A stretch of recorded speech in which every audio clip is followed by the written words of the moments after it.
afternoon, good night, wherever you may be in the world.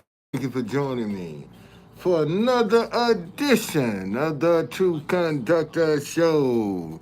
How y'all doing this morning?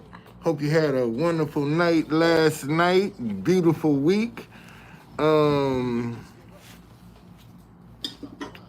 I think I'm going to just stick to uh, Saturday in Proverbs for a minute.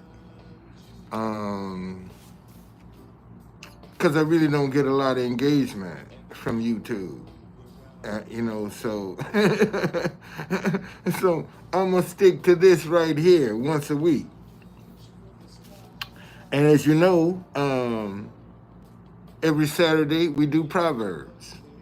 We go through the book of Proverbs. Proverbs is the one book in the Bible that has a chapter for every day of the month. And there are 31 chapters and 31 days. And when there are not 31 days in the month, of course, you just keep reading until you catch up. All right? So, and the reason I like Proverbs is because it deals with everyday life. It shows you how to live on a day-to-day basis. And when we go through Proverbs,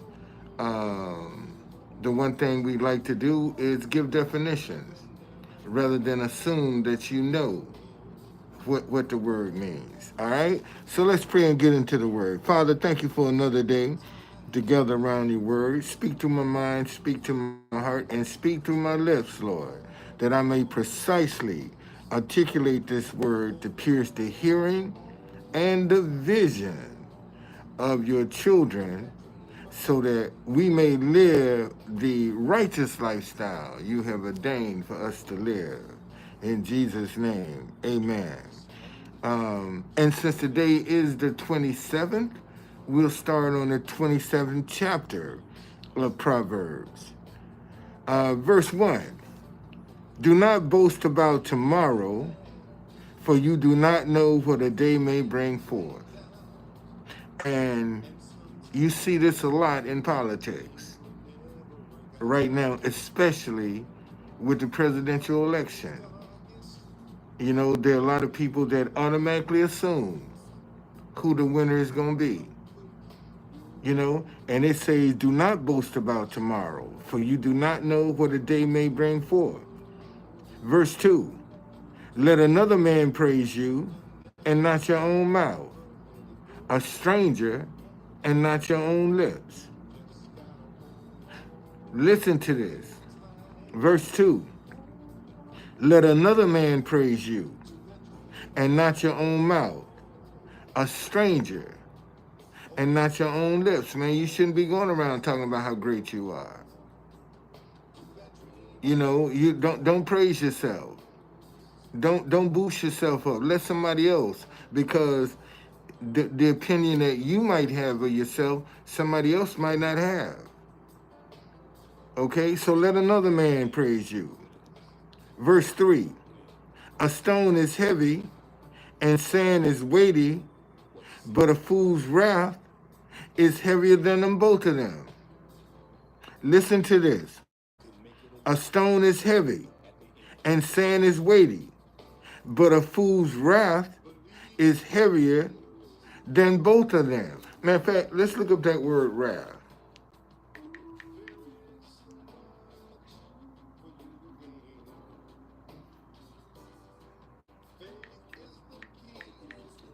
Wrath.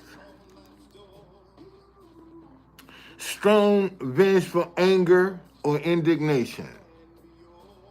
Wrath. Strong, vengeful anger or indignation. Okay? A stone is heavy and sand is weighty, but a fool's wrath is heavier than both of them. See, that's why you shouldn't be hanging around a fool. This is a good example to show you stay away from foolish people. Verse 4, wrath is cruel and anger a torrent, but who is able to stand before jealousy? Matter of fact, let's look up this word torrent.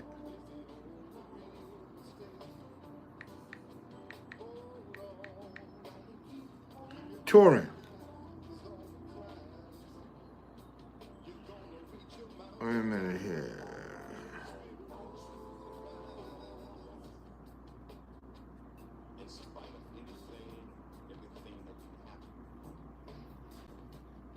Make sure I'm spelling this right. Yeah.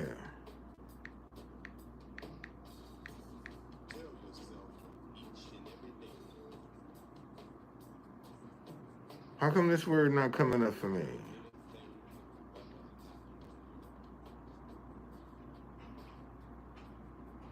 I know what I'm doing. There we go. So we'll do. All right. Listen to this. Wrath is cruel and anger a torrent. When something is torrent, it's fast moving. Okay? But who is able to stand before jealousy? Man, there's nothing worse than a jealous-hearted person. And sometimes that can be your family member, your best friend that's got a jealous heart. All right? Verse 5. Open rebuke is better than love carefully concealed. Let me say that again. Open rebuke is better than love carefully concealed. Verse 6. Faithful are the wounds of a friend, but the kisses of an enemy are deceitful. Faithful are the wounds of a friend that's going to tell you the truth, that's going to deal with you straight up. But the kisses of an enemy are deceitful. Why? Because they're going to be the ones trying to butter you up, trying to fluff you up, make you feel something that ain't in their heart. All right? Verse 7. A satisfied soul loathes the honeycomb, but to a hungry soul, every bitter thing is sweet. Verse 8. Like a bird that wanders from his nest is a man who wanders from his place. Verse 9. Ointment and perfume delight the heart, and the sweetness of a man's friends give delight by hearty counsel. See, ointment and perfume delights the heart, something that smells good. And the sweetness of a man's friend give delight by hearty counsel. Let's look up that word hearty.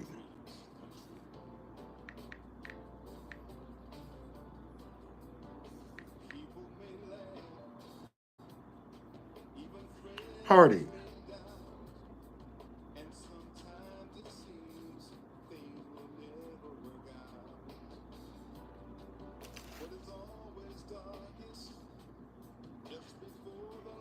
Of a person or their behavior that's vigorous and cheerful.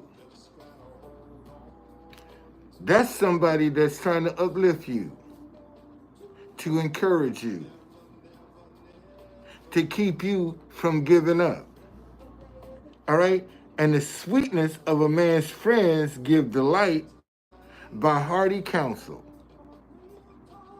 That is not somebody that's stabbing you in the back. That's somebody that's trying to uplift you, to encourage you.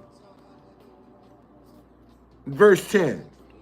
Do not forsake your own friend or your father's friend, nor go to your brother's house in the day of your calamity. Better is a neighbor nearby than a brother far away. And see, and what this is telling you right here is, man, when you got some stuff going on, keep it to yourself. Sometimes you need to keep some stuff to yourself because you can overwhelm people with your adversity. Matter of fact, let's look up that word calamity.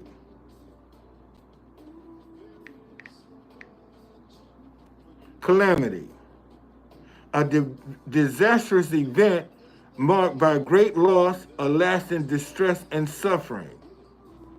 A disastrous event marked by great loss and lasting distress. And this says, do not forsake your friend or your father's friend, nor go to your brother's house in the day of your calamity, because better is a neighbor nearby than a brother that's far away. And sometimes, Edward, thank you, brother, for joining me. And sometimes, you got families divided like that. Matter of fact, they in the same city and won't speak to each other because of offense. And this is one of the things you'll find that's going on. This is why families are so divided now. Because everybody then took a position in offense. And don't nobody want to talk.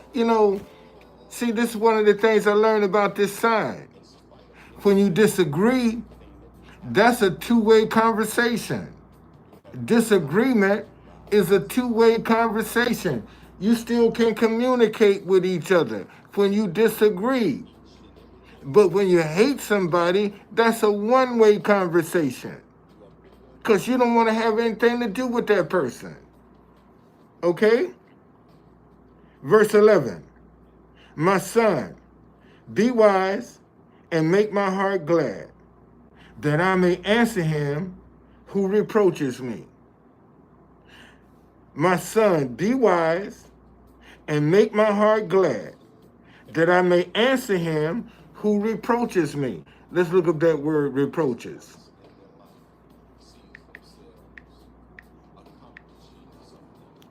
And again, I don't want to assume that people know the definition of these words. That's why I don't mind taking the time to give you the definition. Reproach. Address someone in such a way as to express disapproval or disappointment. Address someone in such a way as to express disapproval or disappointment. And listen, they say, my son, be wise and make my heart glad, that I may answer him who is disappointed, who is disapproval, who reproaches me. And see, and listen, you got a lot of people right now that, based on what somebody else has said or somebody else's opinion, that they disapprove people. They don't like people because of somebody else's experience. They haven't had the experience themselves. They're going on based on somebody else's experience. Okay? Listen to this, verse 12. A prudent man foresees evil and hides himself. What's going on, Patty? The simple pass on and are punished. Listen, a prudent man foresees evil and hides himself. The simple pass on and are punished. See, that simple person is the one that won't listen. That you can't tell nothing. They know everything. They got all the answers. That's the simple person. But a prudent man is going to see something that even is suspicious that there's damn, and they ain't going, no. I'm not exposing myself to this. Okay? And that, my friend, is when you're wise. Okay? Verse 13. Take the garment of him who is surety for a stranger, and hold it in a pledge when he is surety for a seductress. Listen, take the garment of him who is surety for a stranger. See, that's when you co-sign. Let's look up the definition of surety. Surety, a person who takes responsibility for another's performance or undertaking. Surety, a person who takes responsibility for another's performance or undertaking. And he says, take the garment of him who is surety for a stranger and hold it in a pledge when he is surety for a seductress. Let's look at that definition of seductress. Seductress, a woman who seduces someone, especially one who entices a man into sexual activity. Listen, seductress, a woman who seduces someone, especially one who entices a man into sexual activity. And this says, take the garment of him who is surety for a stranger and hold it in pledge when he is surety for a seductress. All right? Stop co-signing. All right? Good morning, Queen. How you doing this morning? Thank you for joining me. Verse 14. He who blesses his friend with a loud voice rising early in the morning, it will be counted a curse to him. Listen to this, y'all. He who blesses his friend with a loud voice rising early in the morning, it will be counted a curse to him. And y'all got some of them friends yourself that come around screaming and shout, hey, what's going on? Man, that's a curse. Get out of the bed screaming and shout before they even get their day started. And it says, it will be counted a curse to him. Verse 15, a continual dripping on a rainy day and a contentious woman are alike. Listen to this. A continual dripping on a very rainy day and a contentious woman are alike. Let's look up that word contentious.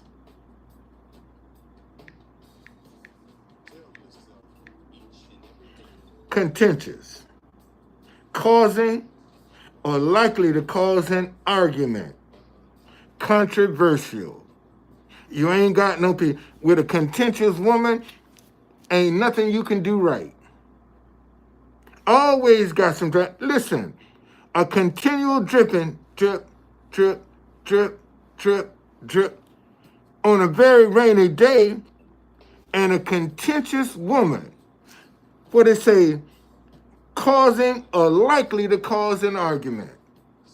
Or like, that's a contentious woman that you can't do nothing right around her. Troublemaker. Worse than a trouble, drama maker. That's a better word, drama maker. Verse 16, whoever restrains her restrains the wind and grasps oil with his right hand. Ain't nothing you can do to control her. And listen, whoever restrains her, how you going to restrain the wind? Think about that. How you going to restrain the wind? Because you don't even know where it's coming from or where it's going. And grasp oil with his right hand. That's slippery. You get some oil in your right hand, and in either hand, what can you hold on to? Nothing. Nothing. So why try to change a woman like this when you can't? The best thing you can do is put some distance between you and her. Verse 17, as iron sharpens iron, so a man sharpens the countenance of his friends. Listen, as iron sharpens iron, so a man sharpens the countenance of his friend. Let's look at that word countenance.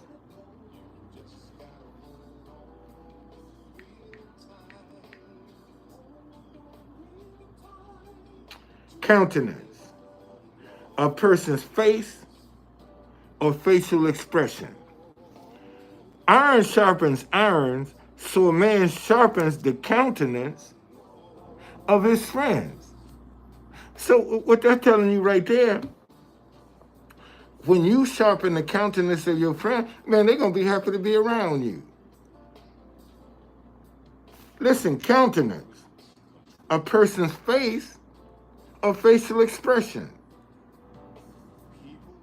And see, and let me tell you something. When iron is sharpening iron, sometimes that's a painful process. Notice when you sharpen a blade and all them sparks are flying, man, that's pain. But once it gets sharp, it's just like a razor. And this says, as iron sharpens iron, so a man sharpens the countenance of his friends. Somebody that you want to be around. Somebody that you're happy to see. Because surely, if you didn't, thank you, instigator. Absolutely right, Queen. Instigator. Okay? Surely, if you didn't want to be around that person, if last Sunday when I was leaving to go to the White House, I got one maid that I like in my room, period. I can trust her.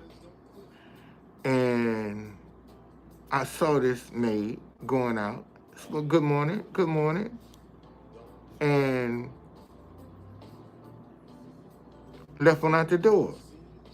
Well, when I come back, I noticed that my room was off. And I'm looking, I said, man, who been in my room? And she's the only maid that work on the weekend. Didn't say, sir, do you need anything? Can I help you with anything?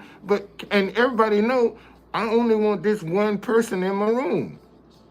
But she gonna take it on herself to come into my room. So I go to the front desk to listen. I don't know what she was in here, and all she did was pick up a towel. She didn't even make up my bed. Like she was walking in here looking at something, and lo and behold, I was coming in 2 days ago and saw her. And I said, listen, stay out of my room. I don't want you in my room. I don't know what you're looking for, but stay out of my room. I'm just doing my job. My room ain't your job. And I said, listen, I'm telling you now, stay out of my, don't you point at me. Stay out of my room. Stay out of my room. Because I don't trust you. Okay? And I had to go to the front desk and say, man, I don't know what she was in here looking for, but stay out of here. Simple as that.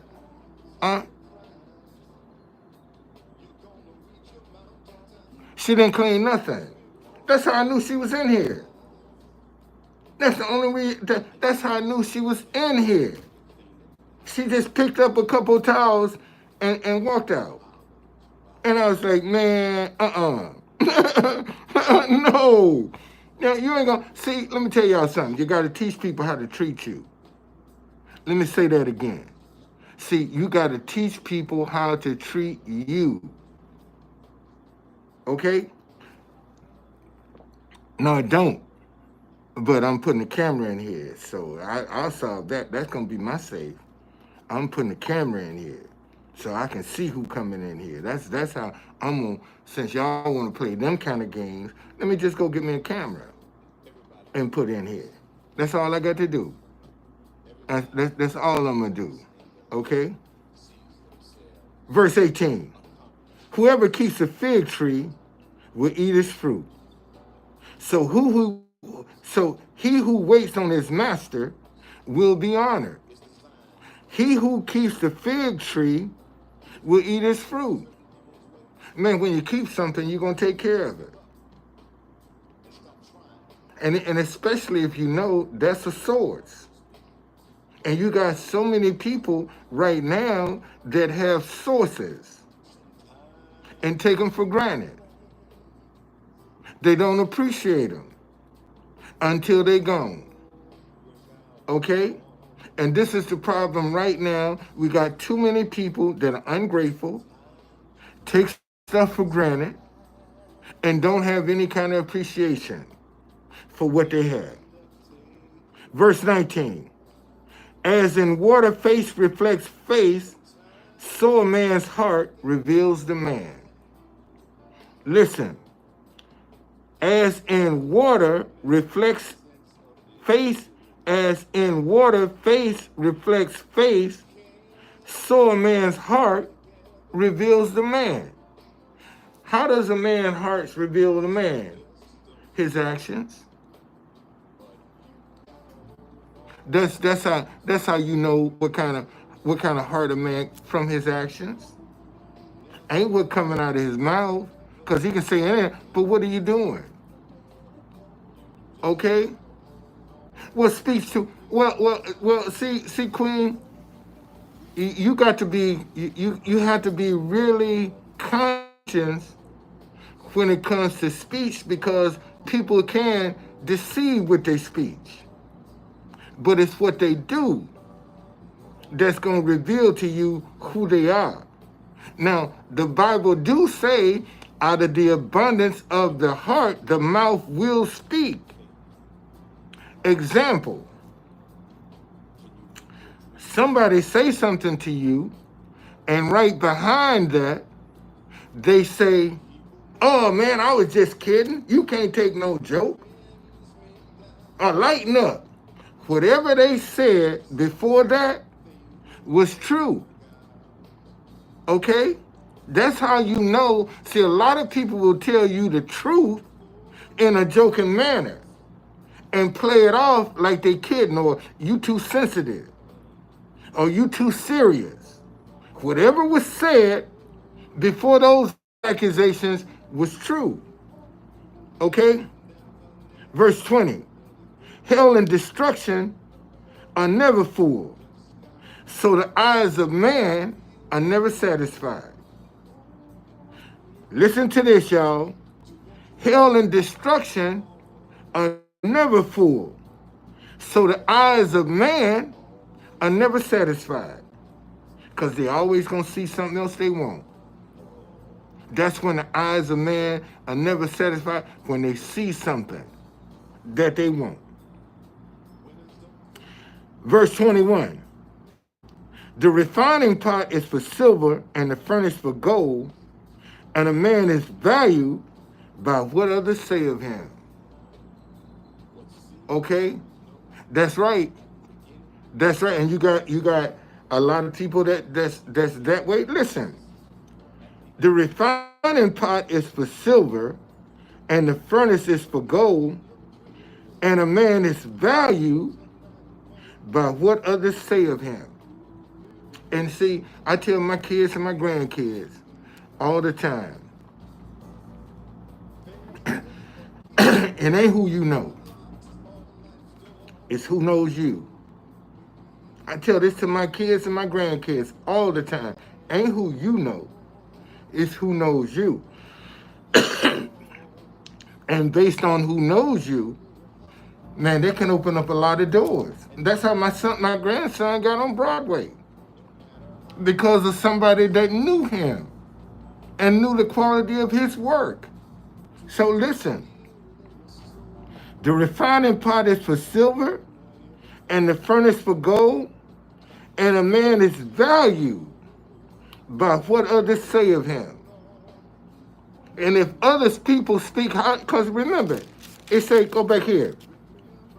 In verse 2, it say, let another man praise you and not your own mouth, a stranger and not your own lips. See, you don't have value when you praise yourself. Let me say that again. You don't not only do you not have value, but you don't create no value when you praise yourself. When you talk about how good you are. You know, here's a good example. Ladies, you're going to have some men that when you first meet them, going to tell you how good they are, what they can, how they can make you feel, what they can do to you, and it's all a lie. Let me say that again, ladies.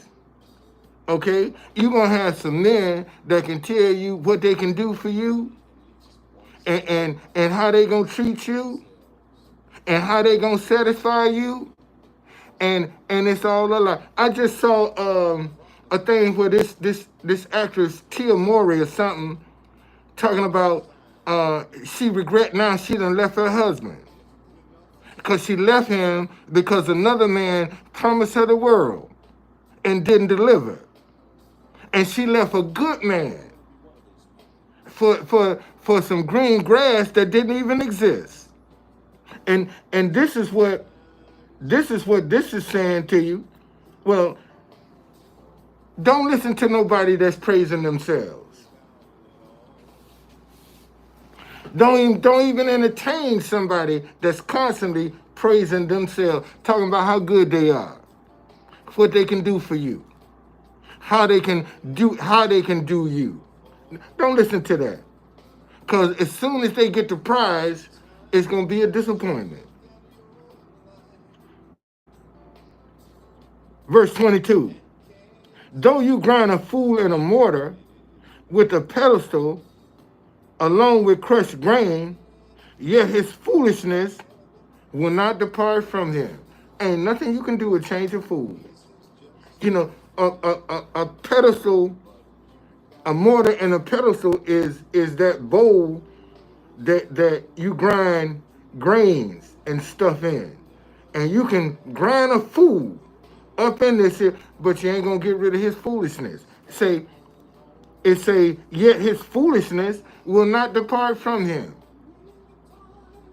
Okay? You can't change a foolish person, ladies and gentlemen. And when you find out that they are foolish by their actions, that's when you need to get away from. And so many people make the mistake thinking that they can change somebody.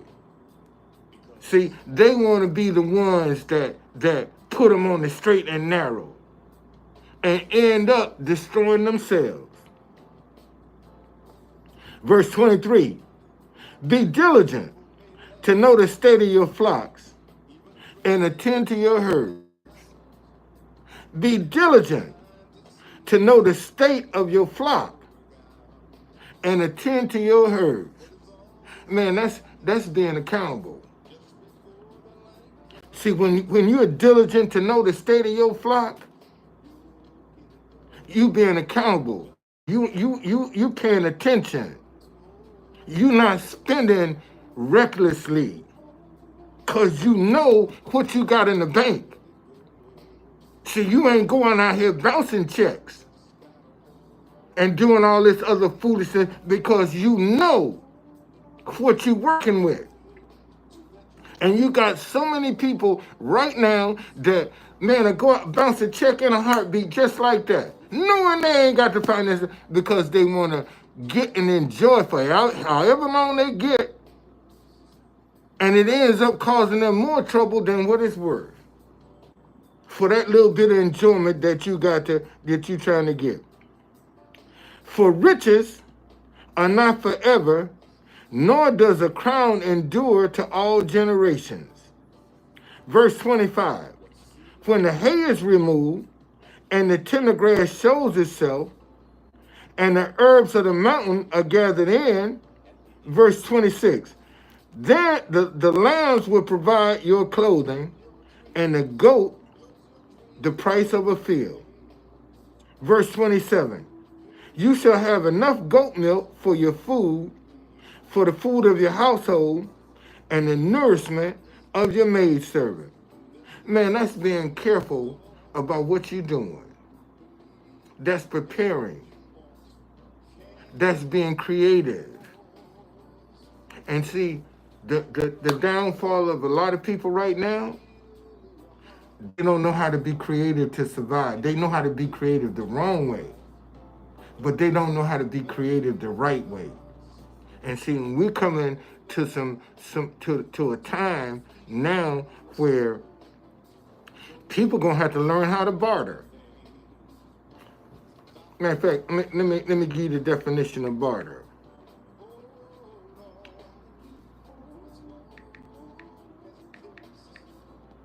Barter, to trade by exchange one commodity for another, to trade goods and services in exchange for other goods and services. Man, sometimes, you know, if you need something, you going and you ain't got the money. Well, look, this is how I can help you with this. You need a van or you need a car, and somebody give you access. Well, why not keep it clean? Why not take care of it? You need you need a babysitter, but yet you don't want to offer up no other services because you ain't got no money. And I ain't talking about demeaning yourself or degrading yourself. See, because some people try to barter with their bodies. This is not the bartering I'm talking about. I'm talking about bartering with your creativity. Okay? So that you can lay your head down at night and have some pride about yourself. And you ain't got to degrade yourself. See, the first thing most folk want to do, they want to default to something that's wrong. They ain't going to default to what's right. They ain't going to try to be creative to handle what they need to do. Example, when it snowed out here, man, I looked out the window and I saw the hotel manager out there shoveling the sauce. Wait a minute. Put my clothes, let me do this. I'll shovel your sidewalk for you. You ain't got to do this. And in return, she gave me a free night. All because I got up out of my bed, I saw some shit, so let me do this. I'll shovel the snow for you. And if necessary, I'll pick the lot up for you. I'll keep your lot clean. What can you do for me? That's bartering. Okay? And seeing some of y'all don't even want to entertain that. But you'll complain about what you don't have. But you don't look and see how you can be helpful and what you can contribute. That's bartering. And you ain't degrading yourself. You ain't demeaning yourself. You ain't busting it open, ladies. Okay? You're being creative. And this is what folk gonna have to start getting back to survive, especially the so-called Christians. Gonna have to y'all gonna have to learn how to barter. You're gonna have to learn how to barter when you don't have no money. All right? And man, that's the end of Proverbs chapter 27. Okay? And I hope everybody y'all know this is my day of rest, man. I'm going to get right back in that bed. I ain't doing nothing today. I ain't entertaining nothing today. Okay? Don't do no work today. My calendar goes from Sunday to Saturday. Thank you, Queen. My calendar goes from Sunday to Saturday. The calendar y'all following ain't even in print. Let me say that again. See that calendar from Monday to Sunday that you following? Ain't even in print. And it's a blessing. And let me show you. I listen to the word when I'm sleeping at night. That's what I listen to. I listen to the word when I'm sleeping. But listen, let me show you the blessing that's on the Sabbath. This is Isaiah chapter 58. I'm going to start at, and some of y'all need to go and read that. Okay?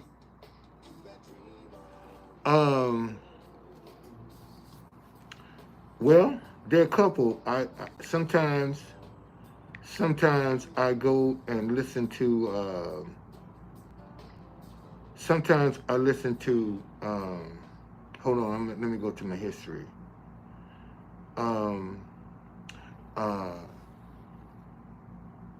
something that is 8 hours or longer.